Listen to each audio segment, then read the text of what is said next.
Film dimulai pada malam hari setelah kelulusan, di mana tiga sahabat karib dan akrab merayakan keberhasilannya dengan air bapa tua di atas sebuah gedung. Mereka membahas perihal masa depan yang akan dihadapi. Nah, Wang ini termasuk orang pintar tapi bukan dukun ya. Setiap ujian dia selalu lulus tanpa niron sedikit pun. Dia juga bertujuan melanjutkan kuliah dan akan menjadi pewaris dari perusahaan ayahnya yang memiliki banyak perusahaan.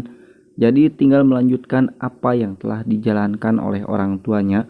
Sedangkan dua sahabatnya harus segera mencari pekerjaan, baik Han maupun Chang, dengan bercanda menawarkan diri agar bisa menjadi supir Wang nanti.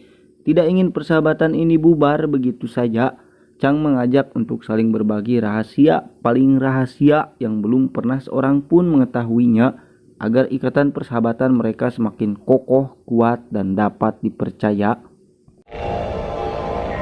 从来没有跟别人讲过秘密。 Chang menjadi orang pertama yang bercerita. Suatu waktu, dia sangat jengkel pada seorang guru yang selalu menginginkan kebersihan lebih dari apapun dan juga sangat tegas terhadap murid-muridnya ketika dia meminta untuk jumsih atau Jumat bersih harus benar-benar kinclong tanpa noda sedikit pun. Nah, Chang mendengar dia memiliki putri yang berkekurangan. Ketika putri lolos dari pengawasan, dia langsung membujuk si putri untuk mengikutinya ke sebuah gudang dengan iming-iming minuman boba segar. Setibanya di gudang, dia belah duren sambil si putri minum boba pemberian Chang. Han dan Wang langsung percaya dengan ucapan si Chang ini sebab mereka bertiga melihat Pak Guru membawa si putri ke bidan terdekat. Giliran Han yang mengungkapkan rahasia gelapnya dan meminta untuk tetap menjadi rahasia mereka bertiga saja. Nah, sepulang sekolah dia selalu melihat seorang bapak tunawisma yang hidup damai di bawah jembatan seorang diri ditemani seekor anjing. Di tengah malam dia menemui bapak itu sambil membawa beberapa makanan ringan dari Toserba untuk melihat bagaimana reaksi bapak saat ada orang lain di dekatnya. Ketika berada di samping, si bapak tanpa diduga membuka mata dan Han refleks memukulnya, kemudian melemparkan batu yang dia gunakan. Keesokannya dia tidak melihat kehadiran si bapak, begitu juga tidak ada berita tentang si bapak ataupun garis polisi, seolah-olah si bapak ini tidak pernah ada. 我上个月白天的时候还去过一次，他那里现在就只剩下一堆棉被。 Kini giliran Wang yang memberitahukan rahasianya. Dia menceritakan mengenai perselingkuhan si ayah. Mendengar itu Chang dan Han hanya tertawa. Ini tidak sepadan dengan rahasia mereka berdua. Wang diminta memberitahukan rahasia gelap lainnya. Wang bingung harus menceritakan apa lagi karena memang dia ini selalu berusaha bersikap baik. Wang termasuk pintar dan selalu bersikap baik, namun desakan dari kedua sahabatnya, dia pun menceritakan pembakaran kertas hasil ujian, di mana hal ini merembet ke gedung terdekat dan juga membuat mereka melakukan ujian ulang. Chang dan Han kembali tertawa. Mereka berdua tahu bahwa Wang mengada-ngada, sebab yang sebenarnya melakukan semua itu adalah mereka sendiri. Wang mengajak sahabatnya untuk pulang, tapi tetap dia harus menceritakan rahasianya terlebih dulu.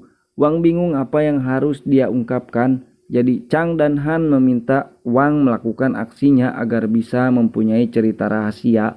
Wang berjalan membawa seember cat dan juga satu botol, sementara dua orang lainnya merekam dari belakang.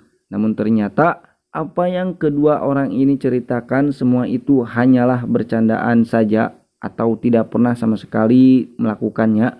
Jadi mereka tidak pernah melakukan apa yang telah diceritakan, dan keduanya menyangka Wang tidak akan berani beraksi. Namun tanpa diduga, meskipun sempat mengurungkan niatnya, Wang berbalik dan ini yang dia lakukan.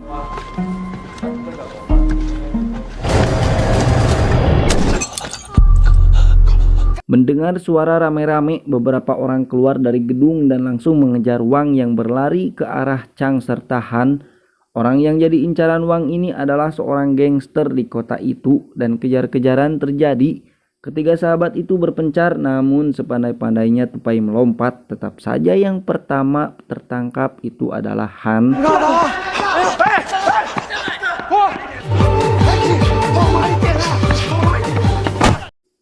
Seorang supir taksi yang sudah belah duren menemukan Chang dan Wang di dalam mobilnya. Saat dia meminta mereka keluar, terlihat beberapa orang menghampiri. Si supir pun sadar bahwa keduanya ini sedang dalam masalah. Tidak ingin terlibat, si supir pun menutupi keberadaan mereka. Suara berisik dari dalam mobil membuat curiga. Merasa telah diketahui, Wang pergi mengendari mobil taksi, tapi mereka lupa bahwa di situ ada seorang wanita yang sedang pusing.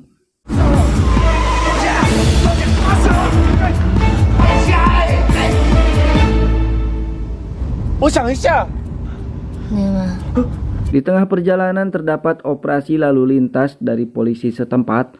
Wang berniat meminta bantuan untuk menyelamatkan Han yang ditangkap. Namun Chang menolak itu sebab mereka dalam kondisi salah, apalagi ada seorang wanita yang sedang salah paham di dalamnya. Wang tetap ingin melapor, tapi kembali Chang mengatakan jika tertangkap maka Wang tidak bisa kuliah, sehingga mereka memutuskan untuk mundur perlahan. Hampir berhasil, namun tanpa diduga wanita ini berteriak minta tolong. Polisi pun langsung mengejar mereka dengan bantuan unit lain dari polisi terdekat. Kedua polisi menemukan mobil taksi mereka, tapi di dalamnya hanya ada si wanita. Sementara itu, Wang dan Chang bersembunyi.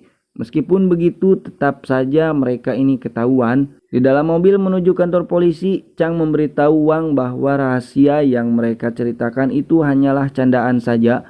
Alih-alih membawa ke kantor polisi, kedua polisi ini malah membawa ke lokasi restoran seafood dan menyerahkan mereka kepada si bos gangster yang hobi pilet ikan.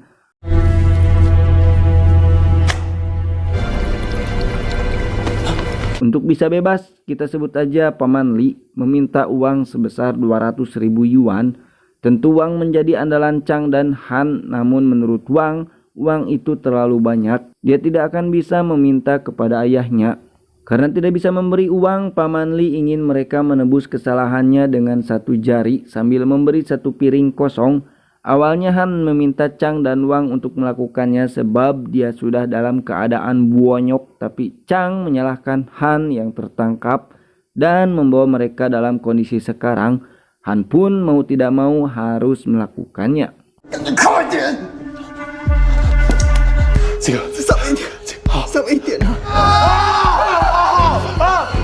Tiga orang ini beranjak keluar, tetapi mereka kembali dicegah.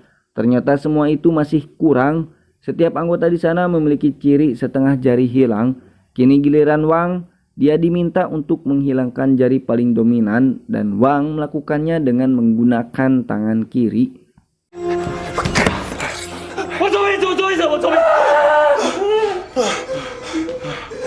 Sebelum pergi, mereka dikasih makan terlebih dulu oleh si bos, dan disinilah kebenaran terungkap lagi, di mana Wang makan dengan menggunakan tangan kanan yang berarti itu adalah tangan dominan si Wang. Ini membuat Paman Li marah, kemudian meminta satu jari lagi. Ekspresi Wang berubah dan seharusnya sekarang giliran si Chang, namun dia mengalihkan pembicaraan seperti penolakan secara halus. Han dan Wang pun memaksanya dengan sedikit kasar.